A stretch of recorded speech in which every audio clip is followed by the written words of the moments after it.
इस क्वेश्चन में क्या बोला है, particle start motion towards right side with the initial velocity 9 metre per second and constant acceleration of 2 metre per second scale left side, find average speed in 5th second. Average speed बतानी, एक particular 5th बोल दिया तो यानी कि particular 1 second की बात करा है कि 1 सेकेंड में उसकी एवरेज स्पीड क्या होगी, 5th सेकेंड। तो इस केस में मान लो इसने बोला है कि क्वेश्चन ये है कि यहाँ पे एक गाड़ी है, मान लो पार्टिकल या गाड़ी है, इसकी जो स्पीड है इस डायरेक्शन में 9 मीटर पर सेकेंड, इस डायरेक्शन में जा रहा है 9 मीटर पर सेकेंड से, इसका रिटार्डेशन हो रहा है 2 मीटर पर सेकेंड स्केल से, ठीक है। ये पूछा है कि 5th सेकेंड में एवरेज स्पीड क्या होगी, तो पहले ये निकालो कि इसकी वेलोसिटी घटते घटते 0 होगी, तो क्योंकि रिटार्डेशन हो रहा है तो वेलोसिटी डिक्रीज होगी पर सेकेंड। ये t इक्वल टू 0 पे ये सिचुएशन है, तो t इक्वल टू 1 पे कितनी हो जाएगी वेलोसिटी, 7 हो जाएगी, 2 डिक्रीज हो जाएगी। t इक्वल टू 2 पे वेलोसिटी कितनी हो जाएगी, 5। t इक्वल टू 3 पे 3 मीटर पर सेकेंड, और t इक्वल टू 4 पे 1 metre per second.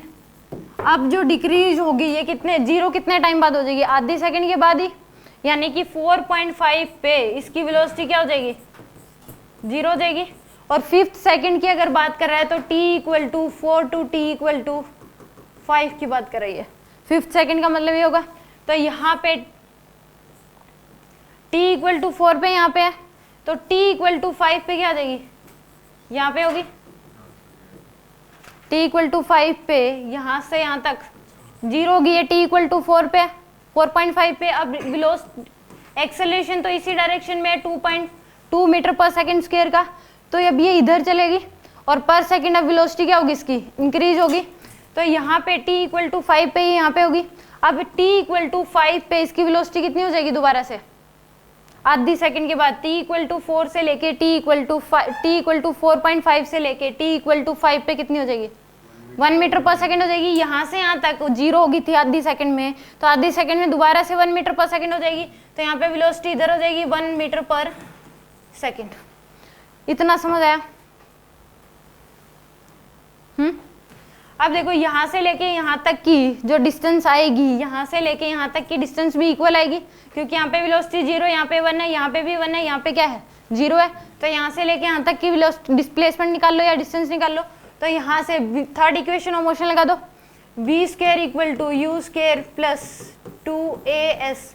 Final velocity क्या है 0, इनिशियल वेलोसिटी 1 का स्क्वायर प्लस 2 इंटू में एक्सेलरेशन कितने 2 का इंटू में s। तो यहाँ से 0 इक्वल टू क्या आ जाएगा आपके पास, 0 इक्वल टू 1 प्लस 2s।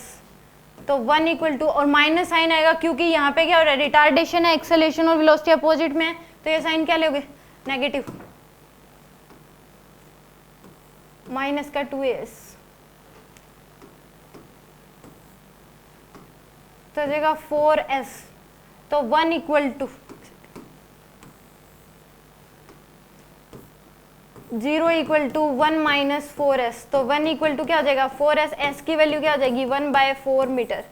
तो 4 से लेके 4.5 तक 1/4 मीटर ट्रैवल किया, तो 4.5 से लेके 5 तक भी कितनी ट्रैवल करेगी 1/4।